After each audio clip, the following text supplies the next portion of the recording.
Okay, welcome back everyone. In this video we're going to be doing two things.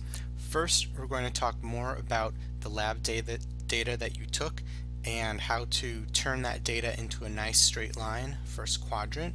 And then secondly, we're going to talk about how to propagate errors. In other words, the idea is that when we collect data, that data has error attached to it that we can't escape. And when we try to do stuff to the data, the error just get worse. So we'll talk a little bit about that. But the first thing is we want to linearize our graph of pressure versus volume. Right now it looks like a curve. We want to make sure that we get something that looks kind of linear, and we want it to be in the first quadrant with a positive slope. Now this is the kind of thing that we talked about way back at the very beginning of the school year with the Zany-Zircon-Zingers lab. So as a reminder, let me show you what that video looked like. So you might remember that we had different types of graphs here.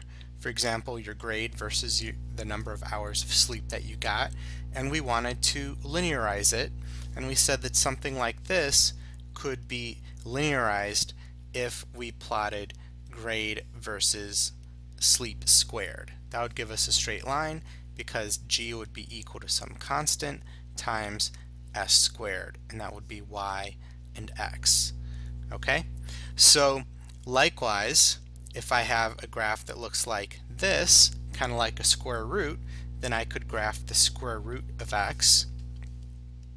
Likewise over here, I could do a couple things. I could do a 1 over, or I could also do a parabola. So could be the first part of a parabola. And so that's what I'm going to try.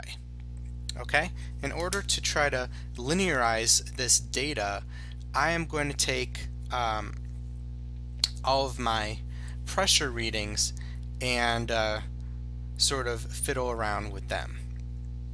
Now there's a couple things that you could do with this. You could fiddle around with the pressure readings, or you could also fiddle with the volume ones.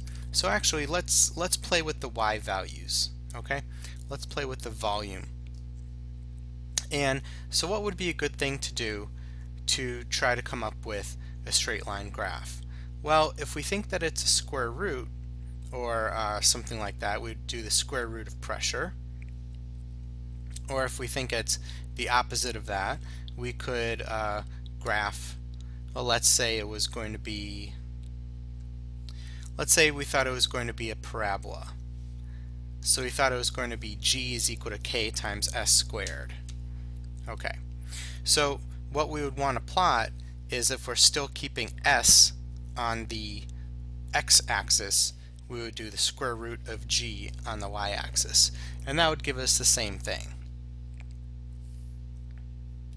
So as a matter of fact, what I'm going to do here is plot the square root of volume. Now in order to do this, I'm going to take my square root function in Excel, and I'm going to put in my volume, and then I'm going to take that and carry that down. Okay, and we're going to make a new graph. So we're going to insert a scatter plot. Whoops. Let's try that again. Okay.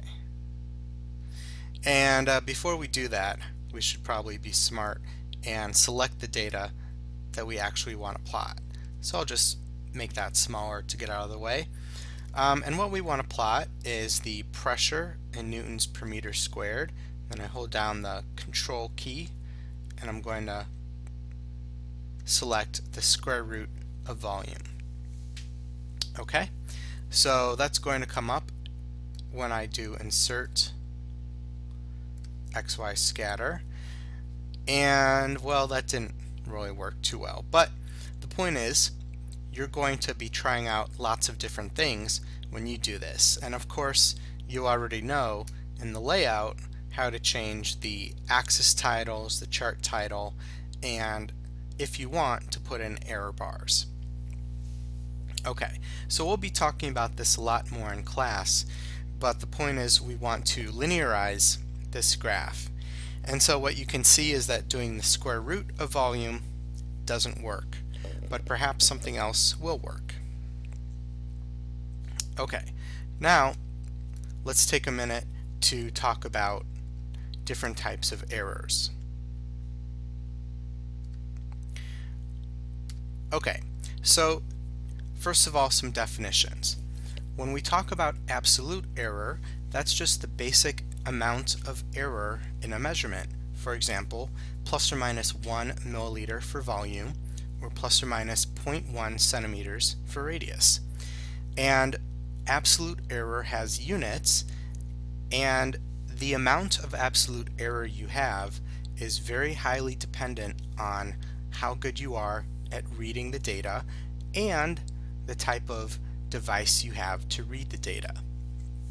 So if you have a graduated cylinder that goes to every 1/10 of a milliliter, you're going to have a lot smaller absolute error.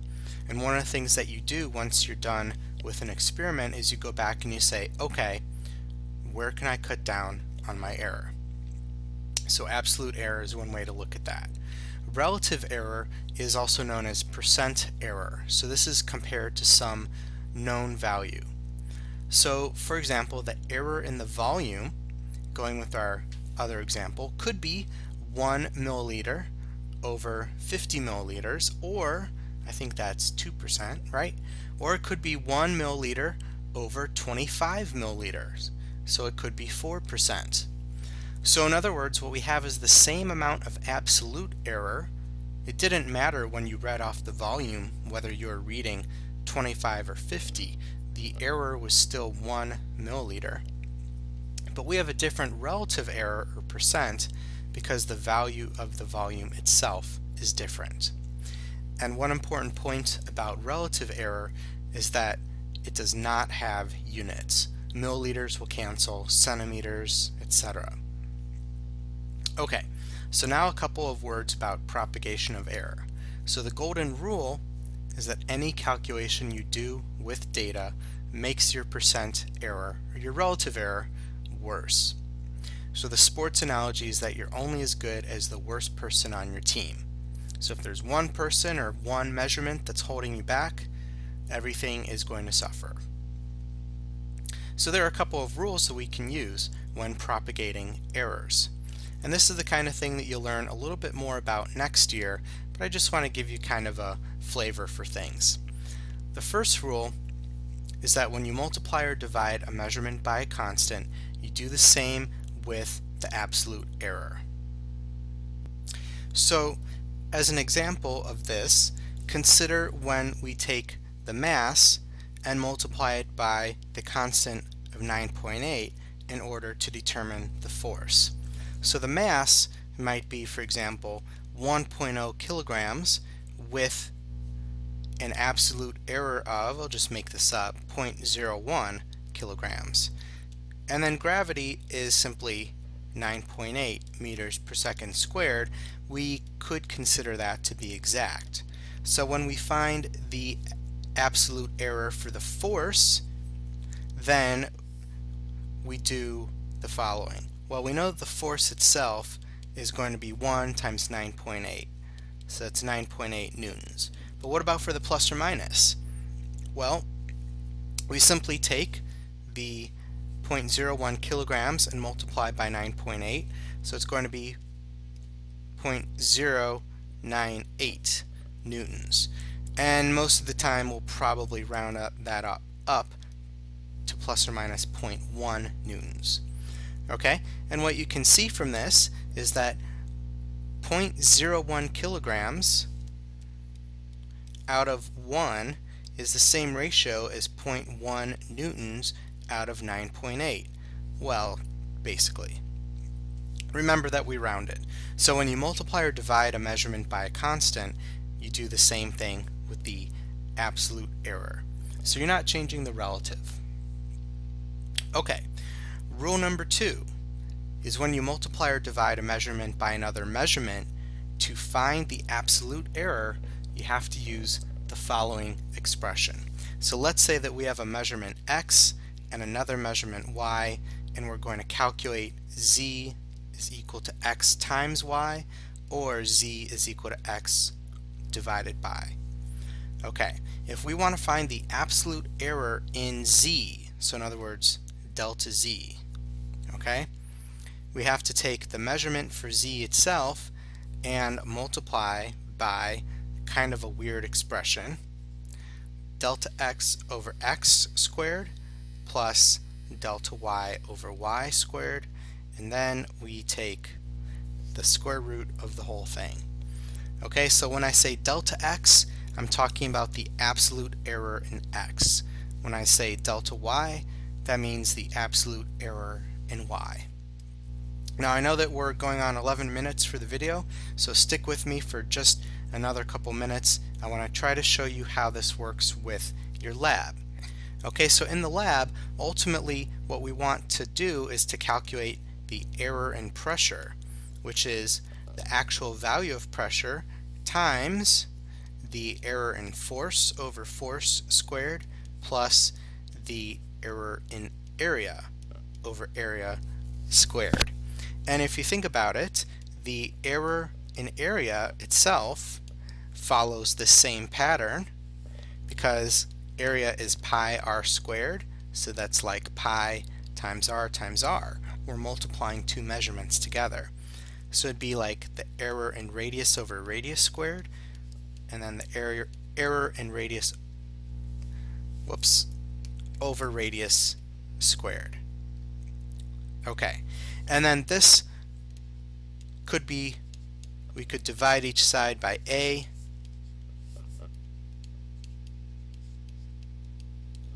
multiply by 2 because we have two factors of that, and that could actually go in here for our error in the area. Okay, so how would this work? Well, sorry, let me just fix this so it looks like an F.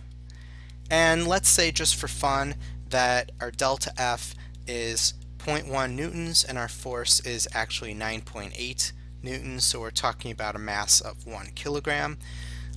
Let's say, just for fun, that we have a radius of 1.2 centimeters and we have an error in the radius of 0.1 centimeters, and that's about it.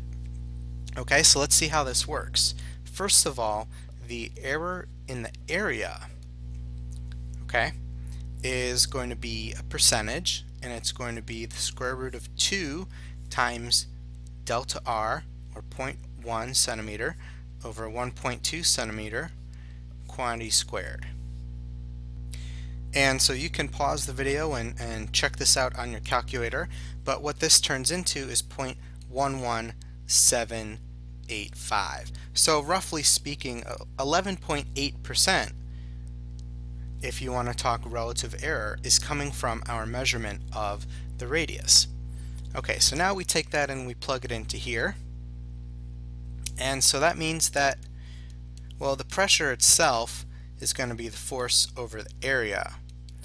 And so the area for this particular configuration is going to be 4.524 centimeters squared, which is 4.524 times 10 to the negative fourth meters squared. And just as a reminder how we get that, if we want to take centimeters squared and turn it into meters squared, well, for every factor of a meter that we have, we need to divide by 100 centimeters, and that's going to happen twice, so I end up dividing by 10,000. Okay, so 9.8 newtons is the force itself, and the area is at 4.524 times 10 to the negative fourth. Okay, and that's going to give us an answer for the pressure itself of 21,660 newtons per square meter. Okay, so we take that and we plug that in for the actual value of the pressure, and then we have to multiply that by the square root of delta F over F squared plus delta A over A squared. Okay, now why did I put in 0.11785? Well, that's what I got for my value of the error in the area over the area itself. And so when I plug and chug all of this out,